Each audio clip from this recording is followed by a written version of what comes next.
Welcome back to Minimal API Dotnet 7 series. From top 4 types of request, we are going to cover fourth one today, which is HTTP delete. In last video, we have covered the HTTP put request, and delete is going to be the same in our case. So the only difference will be that we will not be passing the whole model for the delete, because we don't want to process user data in the delete, because we just want to delete that user. We don't need that whole model in the backend. So from the front end, we will be just passing the user ID, the unique identifier of that entity that we want to process.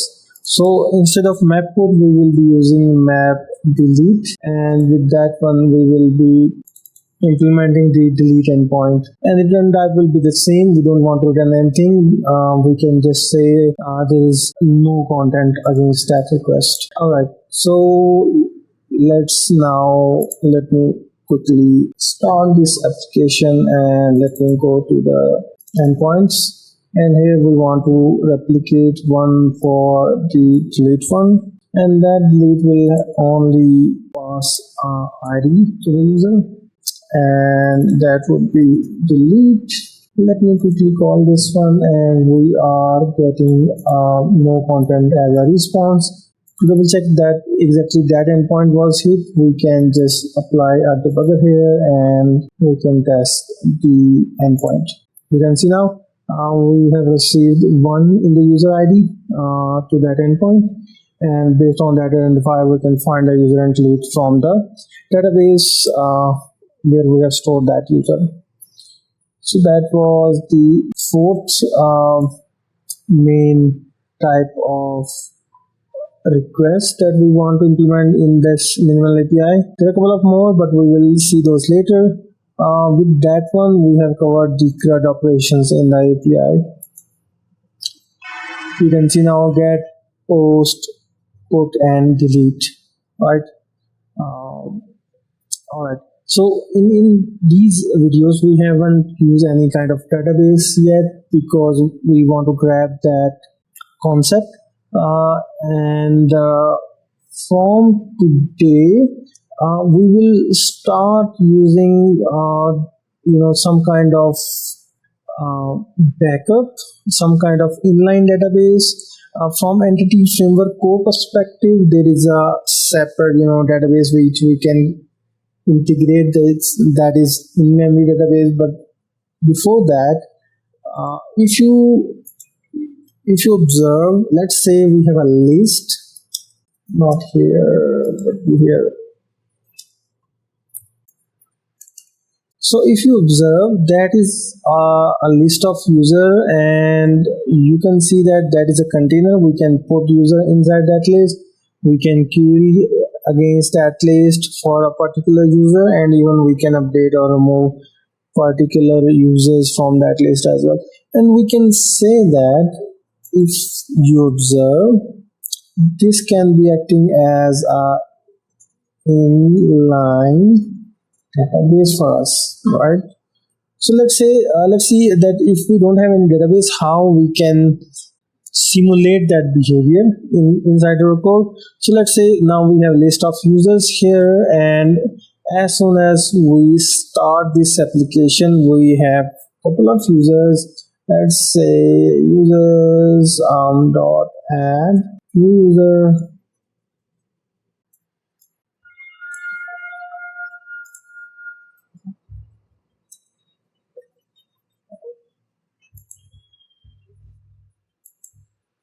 Yeah, that's much better. That will help us with the intelligence. We don't need to write much code. Alright, let's say we have those 5 users. Let me just quickly double check the format. Alright, we have those 5 users, and from within those requests, let's say this is /users request. We don't need that now, because we already have that users list here. So we can just replace. Alright, we don't need that as well. We don't need explicitly defining list of user from within that endpoint. It will work on those global users. Same for this one. Alright. And in the case of post, what we want is we want to add that user into that list. Alright. And in that particular case, we are adding a user by name. For that case, what we can do is we need to auto increment the user ID.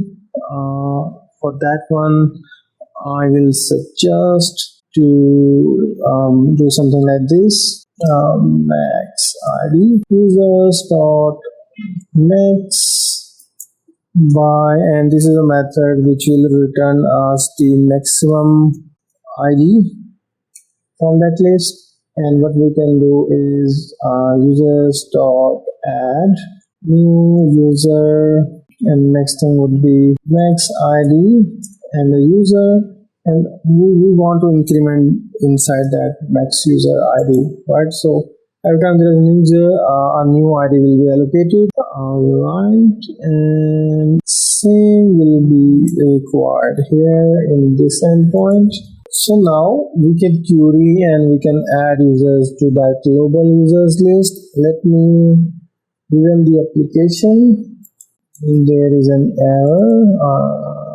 Okay, that would be user name, not user.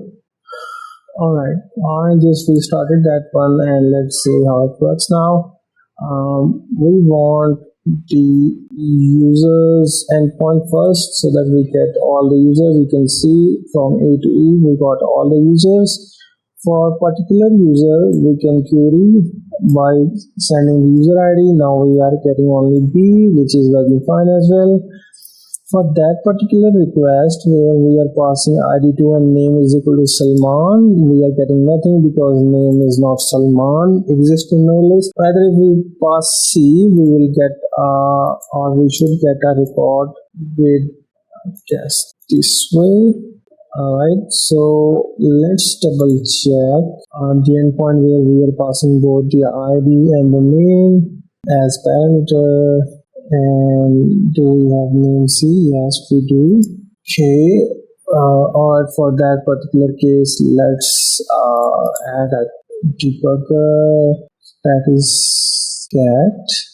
And okay, that's fine then. Alright, let's put our debugger here to see why it's not working. And now let's call this endpoint.